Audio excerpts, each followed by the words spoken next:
This is WWE superstar Drew McIntyre, and you're listening to the WWE Podcast. The champ is the one that everybody wants, me. It's going to WrestleMania. Claymore! Austin 316 says I just whipped your ass. This is my iron. You're going to acknowledge me. Hey guys, welcome to the WWE Podcast. It's time for the weekend review. Amanda from the UK is going to be joining me in just a minute, but first, I want to thank everybody for joining us here and give you an opportunity, if you're interested, to join us ad-free as WrestleMania season goes on. And in just a few days, okay, we will be increasing the prices on Apple Podcasts. And if you want to lock in your price of $2.99 a month for ad-free everything, no matter how many times the price increases over time, you will forever be $2.99 a month. Okay, now's the time to do it, which is over at Apple Podcasts. But if you want to be on Patreon, that can still get you in the door for just $1 a month. Everything goes ad-free. Or if you go up in tier, you get exclusive shows and an opportunity to come on the show if you want to as well. So that said, I would like to welcome a brand new patron to the show, and it's Loops Valdez. So Loops, welcome to us. And welcome to the show, and also welcome to the family. Enjoy the NXT Plus level, which gets you access to the After Dark show every other week here on the WWE Podcast. So enjoy that. Anthony DeMarco, and sometimes myself and others step in.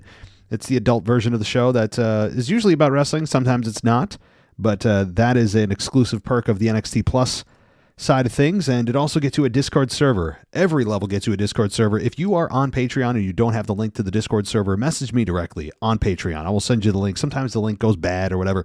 I'll send you the link. Just shoot me a message, okay? I know that's a common problem over at Patreon, but if you're interested, guys, great time to do it over at Patreon. And like I said, lock in your price now, because if you don't, on Apple anyway, things will increase, and then I can't help you. So this is your chance, guys. If you're interested, of course, you don't have to. You can listen to me for free forever if you want to.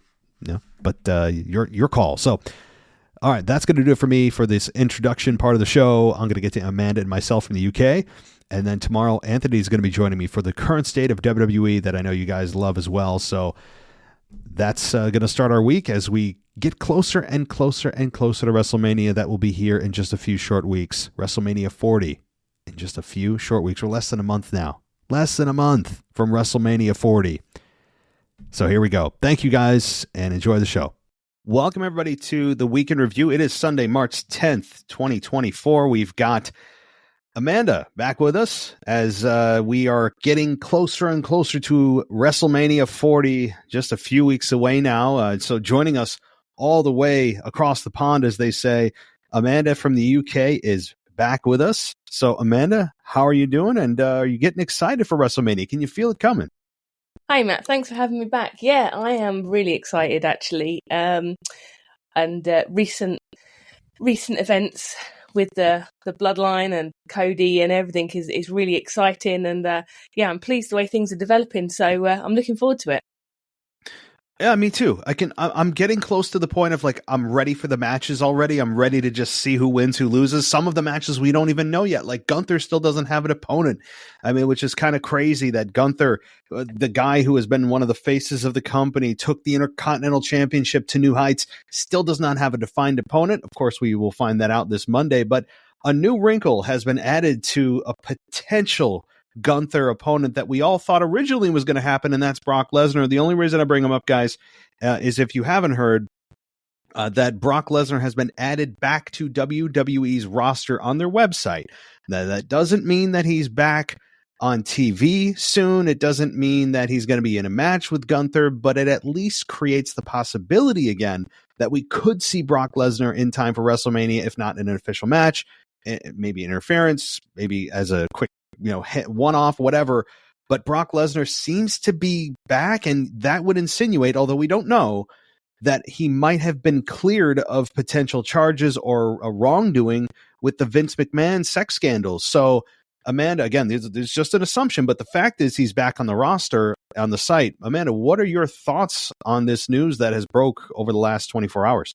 I'm pleased because I like Brock as a character, and obviously, innocent until proven guilty, and so that's, if the assumption is correct and he's back and ready to go, then that's fantastic.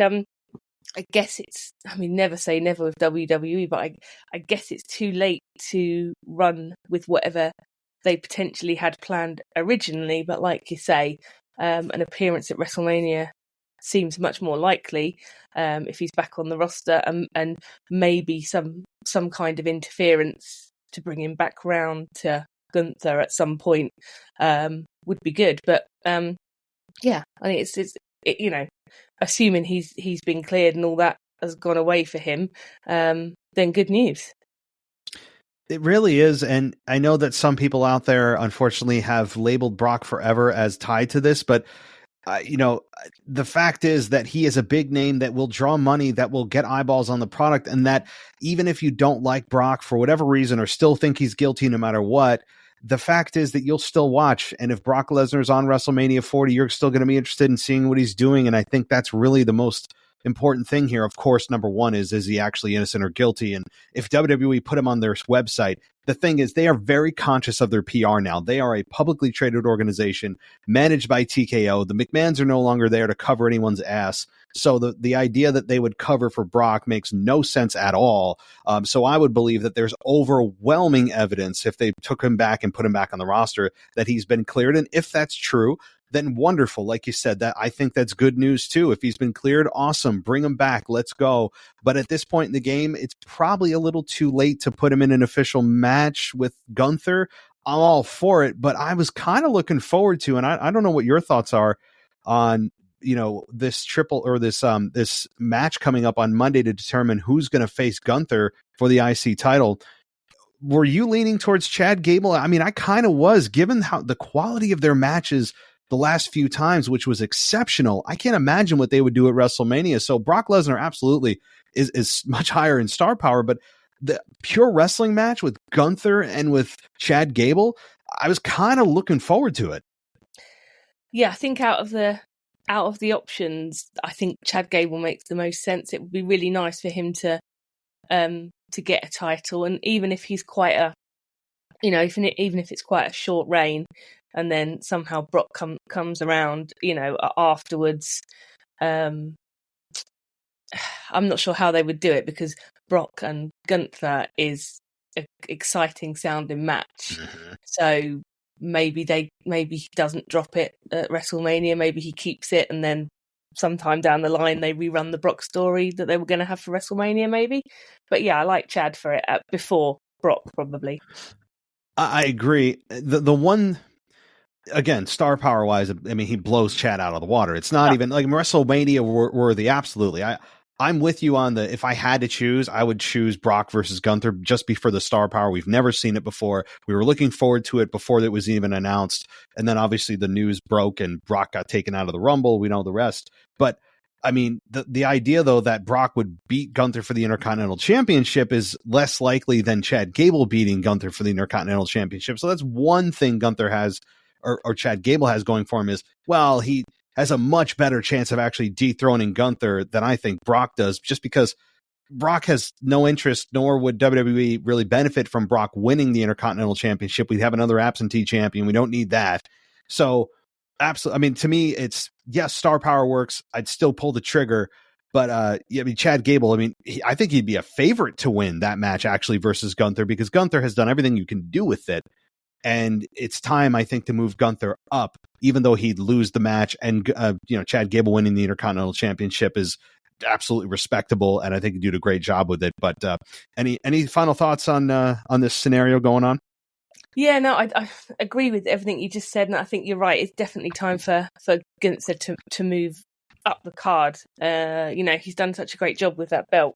So one way or the other, I think he needs to get rid of the belt so he can move on. But it will be really interesting now, like you say, another wrinkle for us to figure out on the way. Yeah, no, and we're still guessing. A few weeks for WrestleMania, the card is still not full, so matches to be had, matches that we don't even know are going to happen yet. And hey, it's going to go quick. We've got 3 weeks. So, all right, But one other thing I want to ask you about, switching to the women's division, and we'll get to the bloodline stuff in a minute. But with the women's division, this past week on SmackDown, I thought that the sit-down interview with Bayley was really well done. She's coming off very relatable. I like this new Bayley babyface gimmick. That's really not a gimmick. It's almost just her being herself, which makes it more fun. And the turn by Dakota Kai on Bayley last week created even more sympathy for Bayley, who got duped again by Damage Control, and now she's outnumbered 4-1, and she's going to eventually have to have some help. Maybe Naomi will do that, but Bianca is not, as we saw. So maybe Naomi will help even the odds here. However, I don't know. The more important thing to me was the video package that was done and the sit-down interview that really made me care more about this match that I was hoping would happen, because coming into this, everything was so overshadowing. Bayley was the Royal Rumble winner for the women, and everything's being overshadowed with The Rock, Roman, Cody, Seth, and what's happening with Gunther, and what's happening, on the other with the other side of the women's division with Rhea Ripley and Becky. And Bayley's almost been forgotten, but I think this week they took that big step forward, in my mind anyway, of finally making this feel important and doing an effective promo and an effective video package. I don't know. How did you feel? Yeah, no, I agree. I think I said to you last time we spoke, it feels like they've completely forgotten about Bayley, and I was getting, more and more sort of uncomfortable because as we went along, and I was so relieved to see it on Friday night.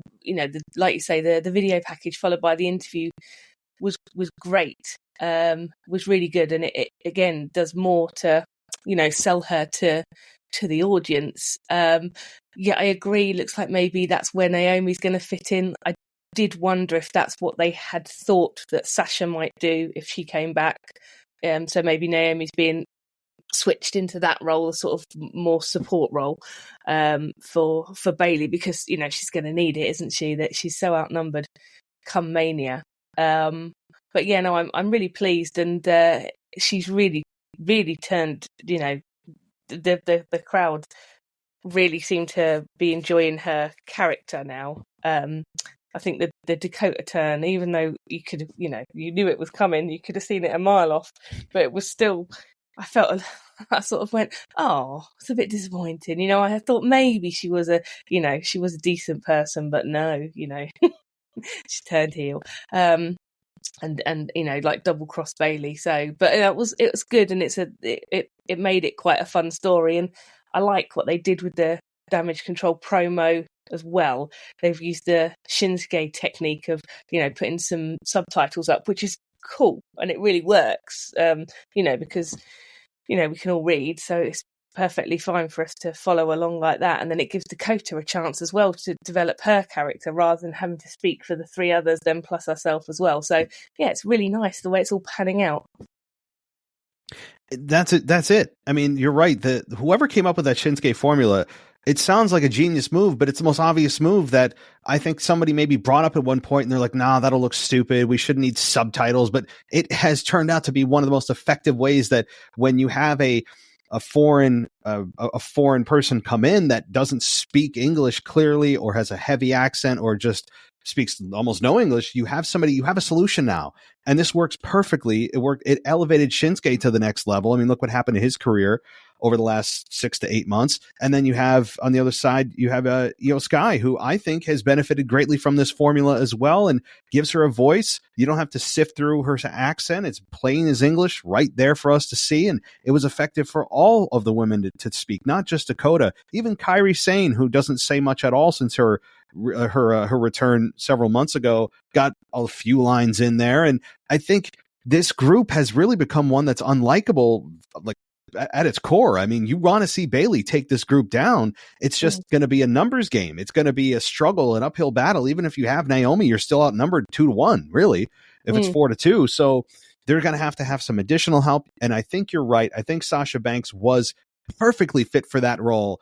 But given that the whole discussion fell through, and now she's going to be with AEW, unfortunately, she's not going to be there. But boy, would she be a perfect fit to fight side by side with Bayley against Damage Control. But that's not going to happen. However, this is really making you want to see Bayley dethrone Iyo Sky in the worst way. And I just can't see, I don't know if you can, at WrestleMania, is there any other way that this can go? Do you dare see a solution where Iyo Sky retains? No, I don't, because her Io's title reign hasn't been amazing. It's been average. It's been okay.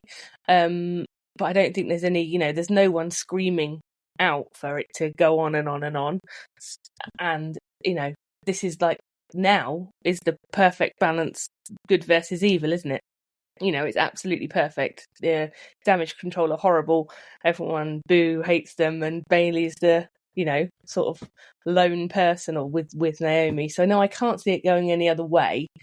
I think what might be interesting is who else, maybe NXT call-up or someone unexpected from the roster who also comes out and bolsters with Naomi and Bayley. That might be quite interesting, but I only see Bayley winning this.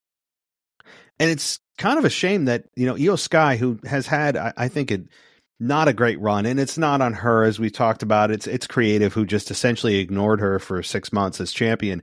We're getting the best version of Iyo at the end of her run. They're actually paying attention to her now. They're actually giving her a voice, giving her segments, having great video packages done, and it's right before she loses the belt. And it's too bad that they didn't do this kind of a little bit along the way.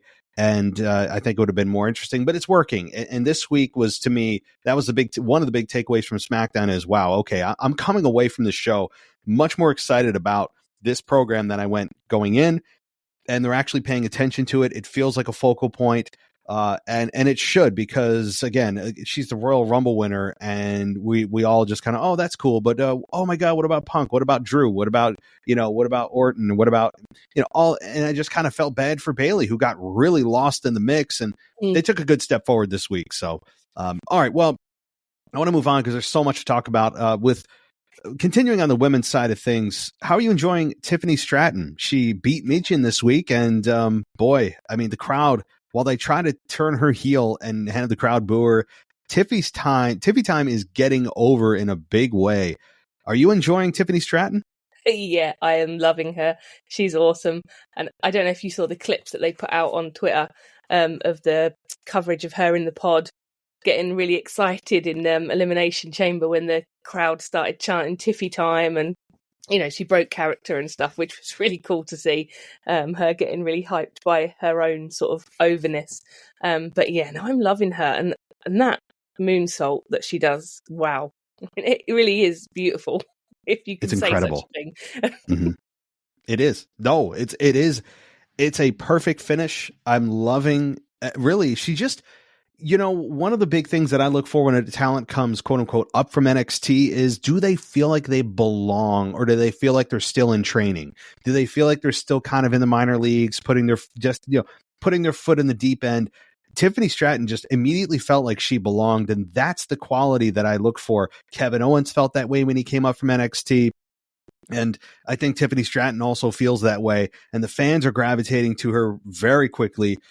I know they're trying to bill her as a heel, but she's not getting booed, and it's because the fans see her as authentic. She does have kind of a fresh vibe to her. Tiffy time is a fun thing to say. She has the body of a goddess, but more importantly, she looks like an athlete, and she has a unique look. She's very smooth in the ring. We haven't heard a ton from her on the mic yet, but I think that'll change. And she's just over. And there's really sky's the limit from here. So it's going to be interesting to see if they continue to book her as a babyface, or continue to book her as a heel, or just stop fighting the tide and go with the babyface road. We'll have to see. But I'm enjoying it now. As far as Naomi goes, Naomi and Bianca, they had a little discussion backstage. Bianca not so interested in helping Bayley, but Naomi is. But Naomi, I don't know how you feel about this. Do you feel like Naomi, since her return, other than her return at the Rumble, I feel like she's directionless. Other than that, other than maybe helping Bayley, like I'm just a little disappointed in how they've treated Naomi since she's returned. I've expected more from a big return like Naomi's.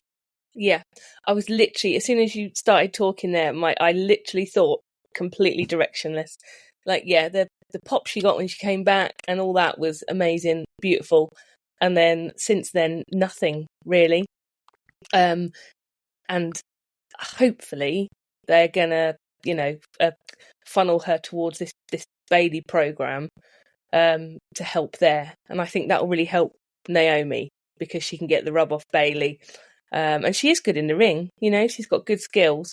So if that sort of goes down the line and we end up with tag team matches or whatever as we sort of go through the year, then that will be great. But no, she's done nothing, and it's not her fault. It's what's been written for her. She's not been really given anything, which is disappointing. And at least if they had already locked in the women's plans for WrestleMania, which they had, and she came along and she signed, and I know they're not going to blow up everything because Naomi's back. I get that. But the bare minimum I think they could have done is explain why she, or not explain why she left, but maybe why she came back, right? Give us like some in-depth interviews with her, just a few minutes of sit down like they did with Bayley. Give us some reason to care about Naomi's character other than, wow, she's back, cool. And then we forget about her 2 seconds later. I think even if you're not going to inject her into a storyline, just build the character and setting the table for when she does get into a program, probably post-Mania, and give us that reason. And they've done no character development. Okay, they changed the song, so what? I think that they need to just give us a few minutes of Naomi speaking every week. I know that she's not an A++ promo. I get that. But she can still speak like a human being, and give us a reason why she's back, what her mission is. Why is she back? Give us her mission statement, something. And I think that they could be doing that just behind the scenes every week. And they really haven't even given her any mic time, almost at all. So that's been a bit disappointing. There's enough women on the roster as well that I agree. You can't slot her into WrestleMania plans just like that.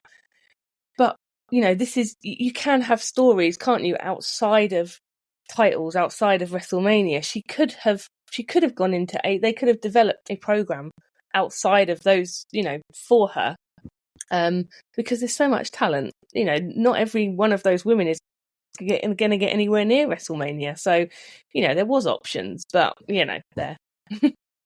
I know. No, I get it, and perhaps they're just pushing her to the side like other women. She's not being singled out. I'm just singling her out because she's a big return that has done nothing essentially since she came back, which is, you have this big jolt of momentum and then you just go, we're going to shut it down right here. And it's just, it's jarring. So it just felt a little weird. And again, a lot of other women are experiencing that too, but perhaps she's just one of the women that post-Mania, after they've already executed their matches and have the outcomes done, then she'll get involved in a more significant storyline when everything's reset, and then you can go off and do what you need to do for the next WrestleMania season. So that's what I'm looking forward to, really, is, okay, I get it. She's not going to have probably a big moment at WrestleMania here, but they're going to do something after WrestleMania with Naomi, and that's kind of what I'm looking forward to. Now, completing the women's circle here on Raw with Becky Lynch and Rhea Ripley.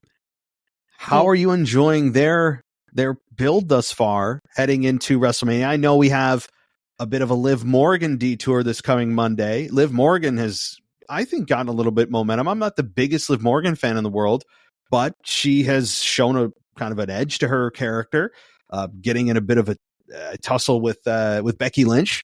So they're going to have a match on Monday. And Rhea Ripley is just kind of giggling at the whole thing. And Becky Lynch and Rhea Ripley have yet to brawl or anything like that. But what are your thoughts so far on this kind of, and Nia Jax injecting herself too? Yeah. How do you feel about this whole women's division on the Raw side? Well, I'm a huge Becky fan. I like her character, but sort of broadly speaking, I've been really I don't think there has been any build really between Rhea and Becky. Just, they've passed in a corridor a couple of times and nothing much has really happened. I am not as excited as I thought I would be. Thought I wanted Mammy versus the Man. Like, I really thought I did. And now I think maybe I didn't, because I'm really not that excited, because I don't know. Like, if you think it through to its conclusion, do you want Becky to win and get another title run? I'm not really bothered. I'd think I'd rather have Rhea continue, because she's so dominant and so great. So, yeah, no, I've been underwhelmed, I guess. And I don't know what they could do, because Becky's not showing anything new to her character apart from the hat, which, whatever. Yeah. And that's been my thing is, and look, I like Becky Lynch. I respect Becky Lynch, but there's just no denying that her character has stopped evolving.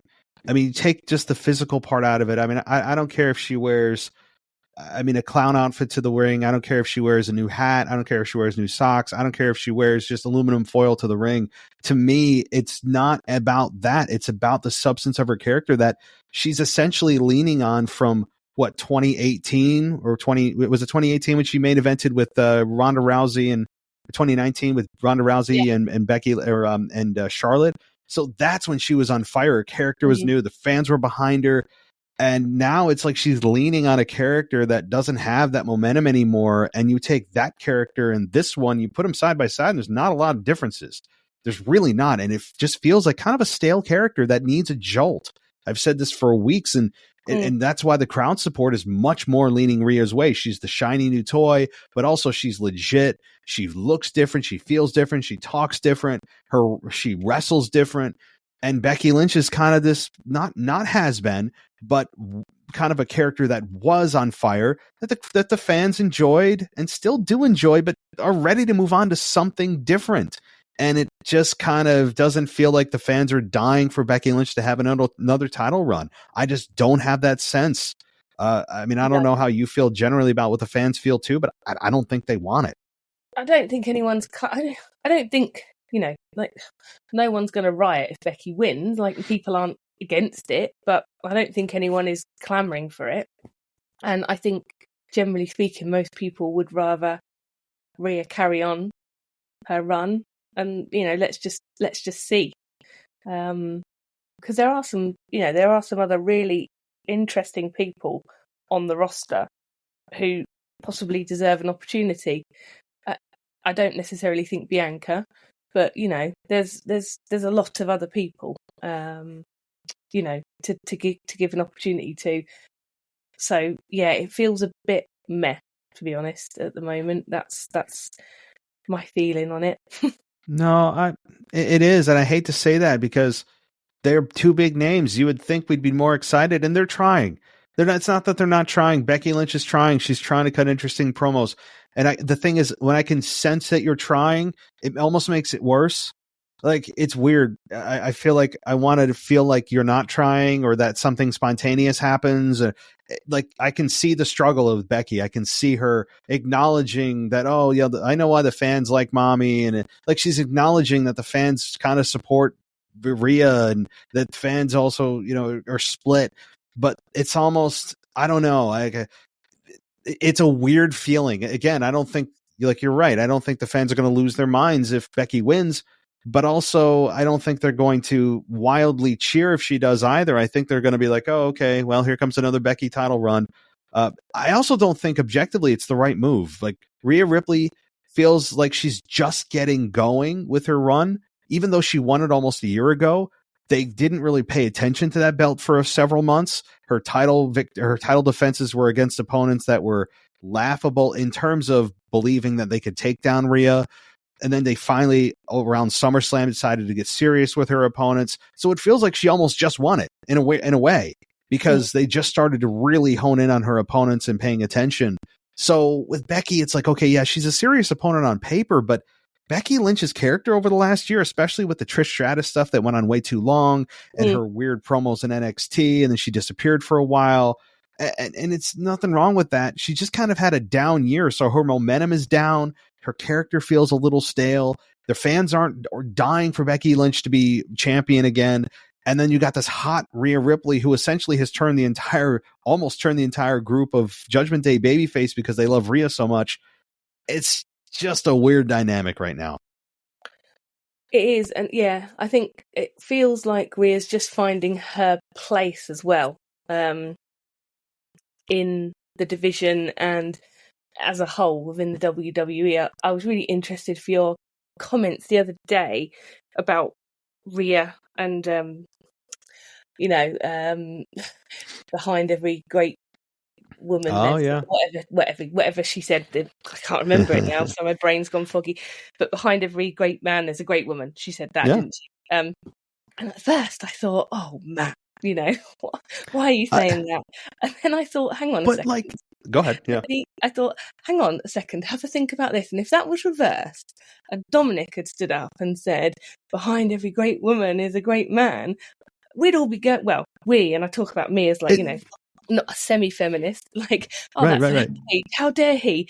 And I think she's been saying a bit slightly weird stuff, like, about she wants to fight, and she would be happy to fight for the men's belts and the great woman, great man, blah blah blah, all that stuff. I think it's because she's struggling for her place, and it's a lot of so that's a very outdated statement. We don't really hear things like that anymore, because like 20 years ago things were a struggle, and it was male focused, but we're not there anymore. The struggle these days is different. So I think it's just it's an outdated comment that she's made, and it's probably come from a place of she's trying to, elevate and, equality and all that stuff. But I think it was a bit misguided on her part, and I think we would have been absolutely outraged if Dominic had said the same thing, but the other way around, we all would have been kicking off and going mad. So actually, I think you're right. After I had a little word with myself. Again, I knew that a lot of people would say, well, I can hear it. What a misogynist. I can hear all the nonsense. But like, you can't tell me that if anybody, Dominic, anyone stood there, if I don't know, if Cody Rhodes, who's the beloved babyface, stood out there and he said to Rhea Ripley, you know what I learned this week? Behind every great woman is a greater man. I mean, imagine what would happen. It would be, people would just, seriously, the internet would shut down. Yeah, it would be insane. So like, it was only because, that is kind of an outdated statement. And also like, I know what it's supposed to imply, but like, so that means that I guess men can't be great without having an even greater woman behind them. And also like, to me, I'm all about equality, but does that mean like if I have a wife who's great, that means I have to be greater? Like, it just gets weird. I know I'm making a mountain out of a molehill, but she's getting into this. The problem generally, the whole problem with Rhea is just, she's kind of crossing into men's territory where she doesn't belong. Why? Because she's a woman. End of subject. She can be a dominant woman in the women's division. And guess what? This isn't the Attitude Era anymore. This isn't the Ruthless Aggression era anymore. There are muscular women that are just as, if not stronger than her. So there's not a lack of competition. It's not as if, she's China, which she has idolized. She idolized China, and I understand why. But, this isn't China back in 1999 when she was, an outlier, where she was obviously the strongest woman in the roster, in a roster that had very few actual women wrestlers. This is a extremely deep roster compared to that. You talk about, what about Jade Cargill has yet to appear? We haven't seen Bianca Belair versus Rhea Ripley yet. Tiffany Stratton has a pretty damn impressive physique. The roster is deep, and so like, no, you don't need to go into the men's division. You're a woman, so that's kind of the end of the subject. I just don't. Again, I just feel like once you start crossing those boundaries, man, things get really messy real quick, and I just don't want that. That's my only concern. Yeah, no, I'm with you. I just think she's maybe sort of struggling for her place, and where she fits in, and traditionally that's what we would have done, isn't it? And if China hadn't have done that, and if people down the line hadn't made different decisions to do things, we would never have got away from the divas, and we wouldn't have what we've got now. But we've moved on, and times have changed, and that's not where we are now. But you certainly gave me something to think about. When I was walking the dog, I suddenly thought, actually, no, do you know what? You might be. I know.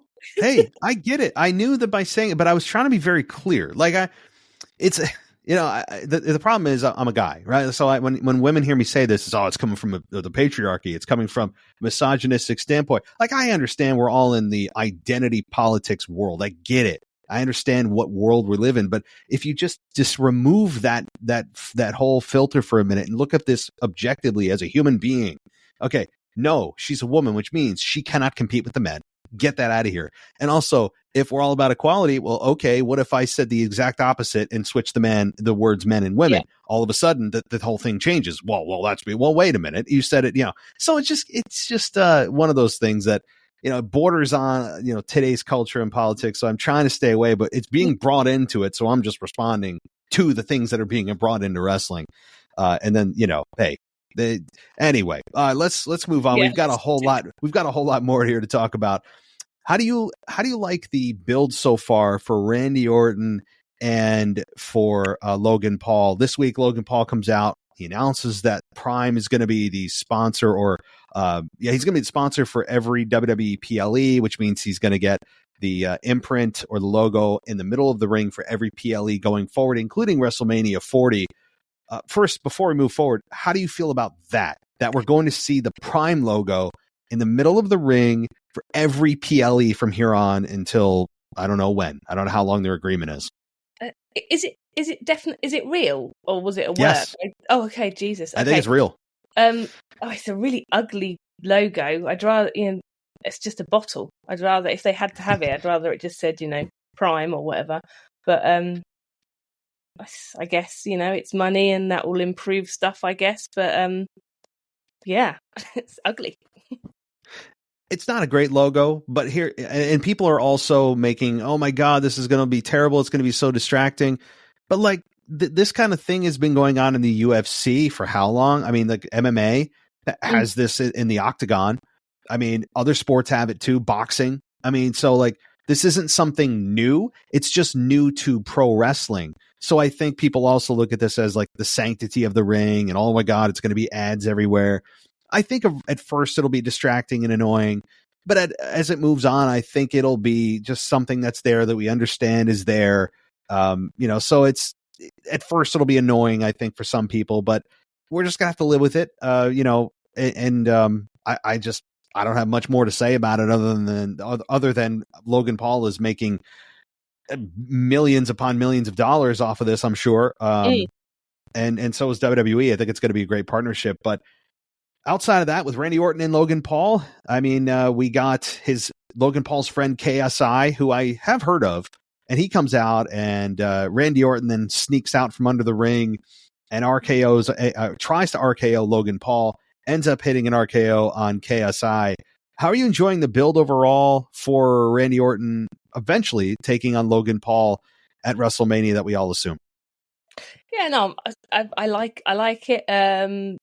I'm pleased that looks. I may be wrong, but I don't think it's confirmed yet. But I would be happy if that was a confirmed match. I think it'll be good. I liked that Randy was managed to RKO KSI. He's English, so I know him more than Logan Paul. He's on the TV quite a lot over here, doing bits and bobs, so I recognised him, so that was good. I liked what he did with the logo and tipping it all over him. That was fun. I liked it, and I liked what he did with the brass knuckles later on after they'd had their match as well. That was also quite fun, putting him down his pants. But yeah, I think it should be interesting. I don't know what will happen. I'm not sure if Randy will win or not. I guess he should. I'm not sure though. It's a tough one because Randy Orton is on TV almost every week. He's not part-time. He probably doesn't do a whole lot of house shows, but I wouldn't at his age. I mean, I would conserve the mileage on his body as much as possible. So there's more of a case for him to win than if, say, Brock took on Gunther to win the Intercontinental Championship. So I think he has a legitimate shot to beat Logan Paul. And him as U.S. champion, I have nobody I think would have a problem with that. But there's also the idea, well, it's Logan Paul. He does have incredibly good matches. He is doing really well with the U.S. title. He's really coming into his own, understanding his character. He feels confident on the microphone, all these things. So there's also a strong case to be made for him to retain at WrestleMania. I mean, that one is really hard to decide. if you're going to put money on it, I would stay away from that match. That is a really tough match. I think it's a 50-50 down the middle as to who would come out of there as champion, because there's a strong case both ways. And you know, you have a rising star that you don't want to lose really at WrestleMania. That's a good place for him to make a name, but also Randy Orton is back. And don't you want to make a statement with him and an RKO, a feel good moment? I mean, boy, really tough to decide on that one. Yeah. I wonder if there'll be some kind of shenanigans, you know, maybe a third person so it ends in a DQ maybe, and goes off down a different route. So sort of almost nobody has to lose. Maybe, but yeah, I mean, they could go that road. I mean, the thing is, it's WrestleMania 40, so I'm thinking they're going to do some kind of. They have to do a definitive finish, I would think, at WrestleMania 40, where there's not this. If they do a DQ finish at WrestleMania, I mean, at WrestleMania 40, I wonder, you know, is that almost kind of.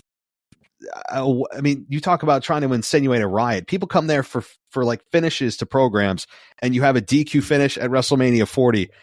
Man, I mean, I don't think there's a better way to anger a crowd, because usually, I mean, that's where you go to finish things, go to finish programs and end programs.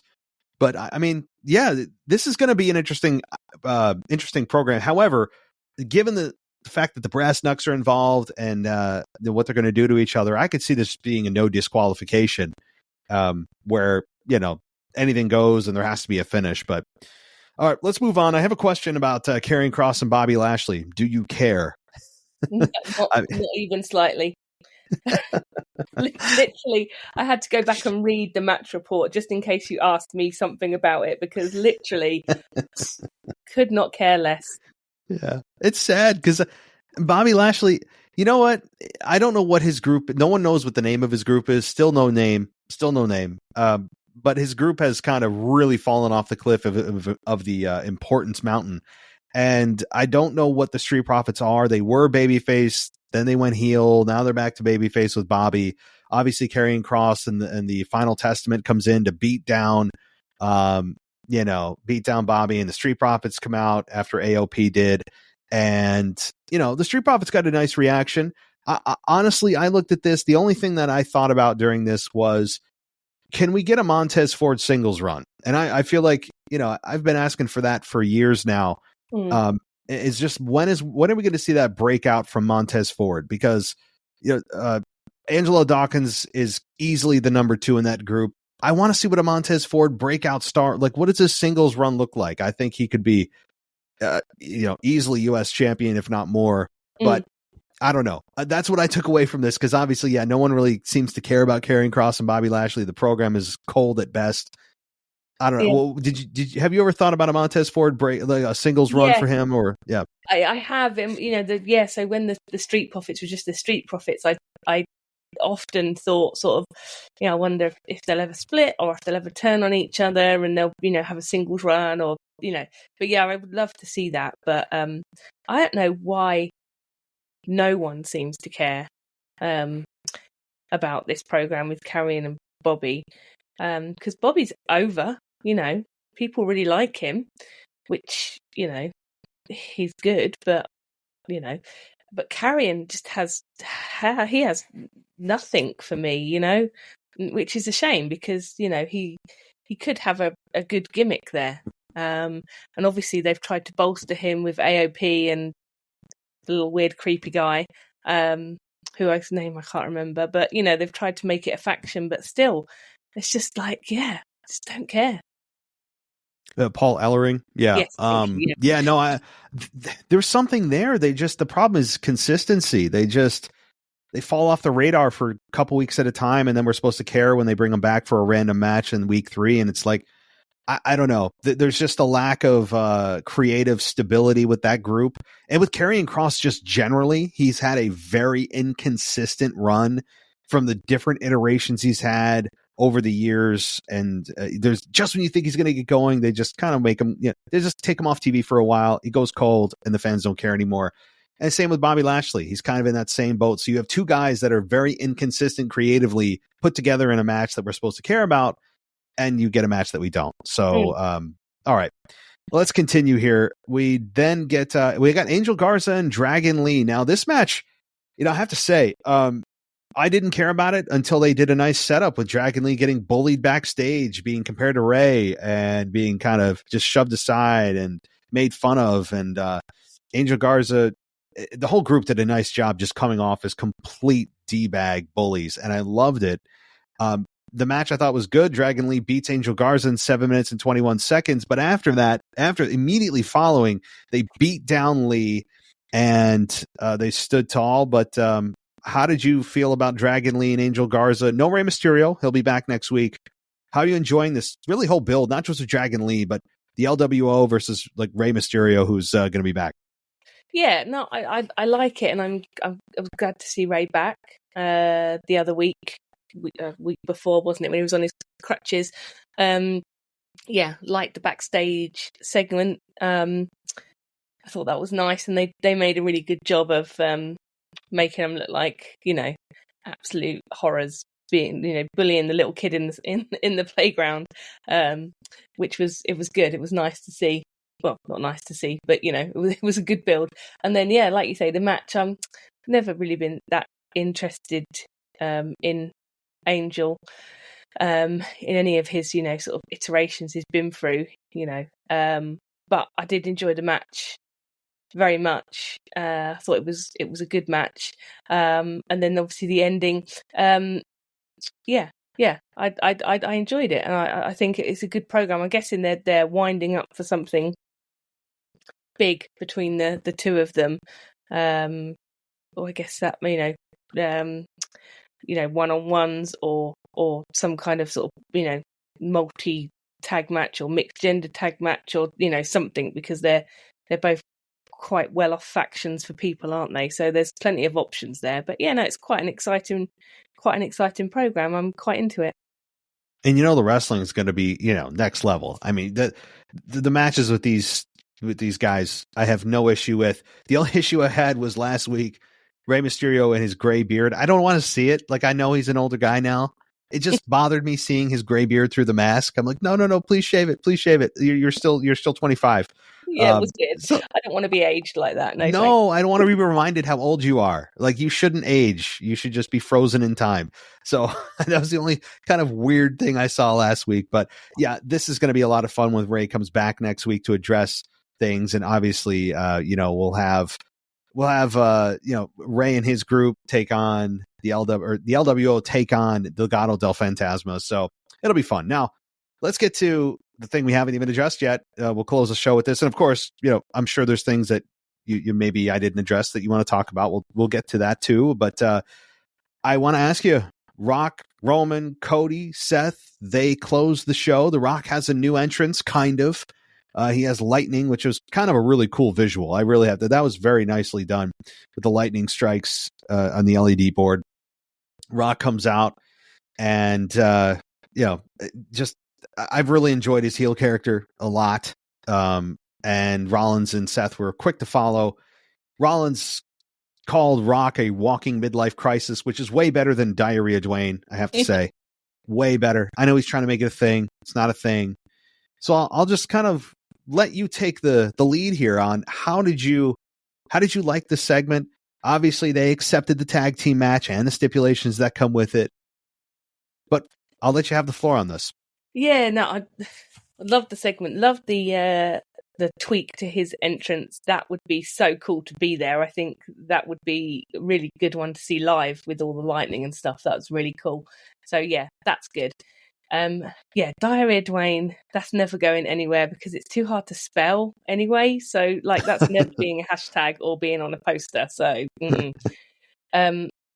no, I liked the line about the midlife crisis. I thought that was hilarious. I really enjoyed it. I think sort of, to speak about the whole thing slightly more generally, I was really surprised when Rock acknowledged Roman the other week. I thought that was quite surprising, and I was kind of expecting someone to interrupt just before he had a chance to do it.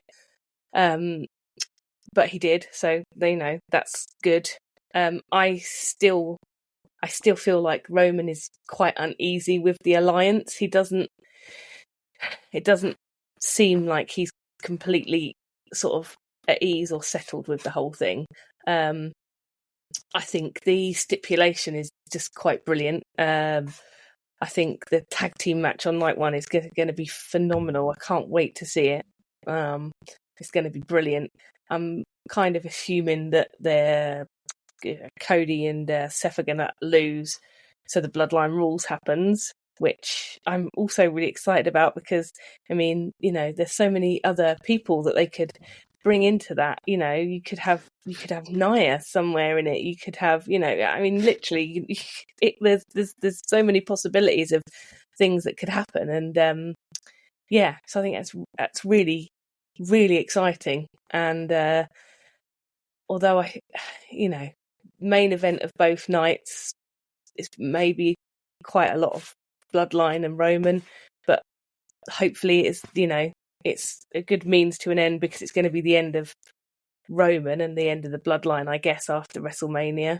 I kind of disagreed a little bit with what you said, I think, the other night, when you said about Seth, the title should be the most important thing. I actually like the angle that he's going with, that actually some things are more important than the title, and he's making a big thing about we need to end the Bloodline, we need to end this, it's like end their reign of terror type of thing. And I really like that, because I think it builds Seth's personality and character even more, even though it doesn't need it because he's already like right up there. But I think it gives him more depth, as in, actually some things are more important than titles. So I like that. So yeah, I am loving this and I can't wait for it.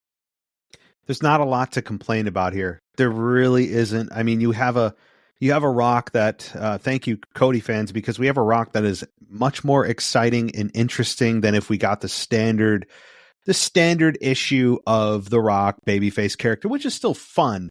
But you know what insults you're going to get. You know what he looks like, how he talks, how he acts. This is a Rock that's unhinged. Talking last week about smoking crack, telling the people to go home and smoke crack last week was one of the funniest lines I've heard. Just he's insulting the crowd, and it's just much more entertaining than the standard issue Rock.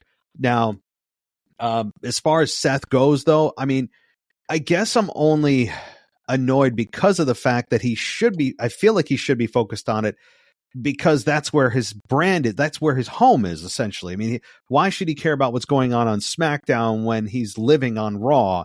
However, I get what you're saying, though, that the Bloodline, being taken down the Bloodline, because at some point they're all going to have to deal with the Bloodline.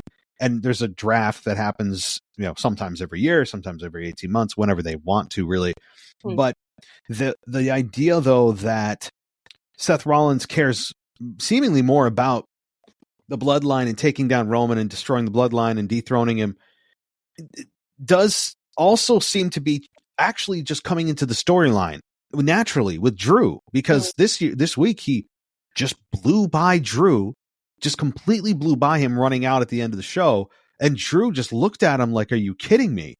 And he comes out, claymores Seth right at the end of the show, as if you don't pay attention to me, this belt is going to be mine. So it's almost like they know that Seth isn't really paying attention. I mean, they do, because they're bringing it into the story. So I'm okay with it if they're actually bringing that part of my concern into the story, and they are. So from that perspective, I've kind of made peace with it. I mean, otherwise I'd be just like, you've told us it's the most important title, yet you're not even concerned about it. You're more worried about what's happening over here when you live here. But I'm cool with it because of the way they're playing it out. And with Drew, I mean, Drew is also, I mean, I have just loved everything he has done. And I think he is slated to win that belt. If he doesn't win at WrestleMania, I'll be shocked. I mean, it just doesn't make sense if he doesn't win. But, I mean, I know we're entangling a few storylines here, but I also have really enjoyed what's happened here. Cody slapping The Rock made perfect sense. He told The Rock he was going to hit him back, and he did. That ended the show with The Rock kind of smiling there. And it was well-deserved. And you're right. The Roman Reigns, every single time The Rock comes out or speaks, Roman doesn't look at him. He just feels uneasy. There's this tension. It's like he doesn't fully trust him. Paul Heyman has done the same thing. The Rock putting up that L instead of the 1. Paul Heyman has noticed. There's a lot of little things happening here. And did you hear, I don't know, I heard that after the cameras stopped rolling, Seth took the microphone back, and apparently there were some real handbags between them. I don't know how true that is, but apparently so. I haven't heard. No. Huh. I'll have to go back and listen to that. So if that's true, then I mean, maybe there's some real life tension going on there. But I mean, I'm with you. I have really, really enjoyed this. And Rock has one more scheduled SmackDown until I would imagine until WrestleMania Night 1. So I'm interested to see what they do next week. Yeah, no, it's been brilliant. It really has. And the way everything is intertwined, it's because I think we're, with the production, the way it's evolving and it's, changed, but it's changed quite slowly. I was thinking to myself the other day, like it wasn't so long ago that it was sort of segment by segment, person by person, and they never used to meet. So, like you never saw people interacting between stories, whereas now you do, even like seeing them on the ramp together. Like in the olden days, they just ignored each other, like as if they couldn't see each other. So things like that as well, sort of, I'm probably under the Triple H era. Things like that have really made a difference to the whole overall storytelling, which makes Raw and SmackDown so much more enjoyable, I think, because it doesn't feel just like lots of little segments. It feels like a whole story to me now. Yeah, that's a good point. There's like an entangling of the stories between, and even when they cut to an announcer who's backstage, there's not just this hard cut as if the announcer didn't see what just happened. They comment quickly on it before transitioning. And also seeing the wrestlers arrive at the arena has been a new nice touch of seeing them with their roller bags, like as if they were coming right out of the airport or whatever, not in their full gear, not in their full makeup in the women's case. That kind of stuff has really, to me, small, simple, but effective is really the way that Triple H has run things here, is not drastic changes, which is smart, just kind of these iterative, progressive, small things that all add up to I think, a goal of more of an immersive sports simulation experience. That to me has been what Triple H has gone for, and I think it's been very effective. Yeah, no, definitely. And the fact that they actually acknowledge other worlds now, like the other night when they acknowledged Sting's last match, and you just think, God, then to Vince, that would never happen. You weren't even allowed to say where someone had been if they'd been away for a few months, so yeah, good times. Yeah, no, I'm with you. We've only got a little bit of time left, but I'll leave the floor to you. Any little things, any stories that you wanted to comment on, or anything at all? I guess the booing thing again, which was another Rhea thing, but I have to say, I think if you pay your money, you're entitled to have an opinion like that. If you want to boo, I mean, as long as you're not sort of committing a hate crime or being racist or homophobic or anything like that, you can boo as much as you like. It's like a football match, you get to sing and cheer and do whatever. And of course, guys, she's referring to Rhea Ripley's criticism of fans booing Maxine Dupree at a house show. Yes. Yeah. But there was, as I mentioned, that one of the guys did say something a little disparagingly, that she sucks blank, right? We all know what that is. Yeah. And so like that, to me, I mean, you got families, use your head. I mean, doesn't give you a ticket to a wrestling show, doesn't give you a ticket to say and do anything. Sometimes people feel a little bit more entitled than they should. But if you're going to boo and cheer, we're told to boo and cheer. Like, I mean, there are dozens of examples of times when the fans decided to boo instead of cheer, or cheer instead of boo. And isn't that what we're told to do? And are these feelings hurt? Are these people's feelings hurt? I mean, I'm sure Maxine didn't like being booed, but they're reacting to her. I mean, I just thought it was a really bad take by Rhea saying, be better people. Are you kidding? Like, I like Rhea, you do too, but man, I was very off put by that comment, as if we're not being good little fans. We're paying our money to be there and tell you how we feel respectfully, booing or cheering. Not obscenities, Not, like you said, stuff that's just off color, that's just bad taste, right? Like that kind of stuff I don't agree with. But if you're booing and cheering, I mean, what are we supposed to do? So yeah, I'm with you. Yeah, do they want to go back to the Thunderdome where we didn't have anything? You know, what would they rather have? But yeah, that was it really. Right. Well, they must have loved that on some degree because they could control the booing and the cheering. Like, I mean, there wasn't a button for us to press at home. Yeah. Yeah, exactly. Yeah. So, well, Amanda, thank you so much for coming on. I mean, we'll definitely have to get together before WrestleMania again because I think things are going to ramp up even further as we get closer to that April 6th date. So we'll definitely schedule some time between now and then because there's going to be so much more. I'm going to be very curious on what your opinions are. So thank you so much for coming on. Yeah. Thanks, Matt. I'd love that. And we'll speak soon. Thank you. Absolutely. Have a good night. Cheers. Bye. Thanks for listening to the WWE Podcast. Don't forget to subscribe on your favorite podcast app so you don't miss a show, or head to WWEpodcast.com. And for all of these shows ad-free, head over to patreon.com/WWE Podcast. Until then, we'll see you next time.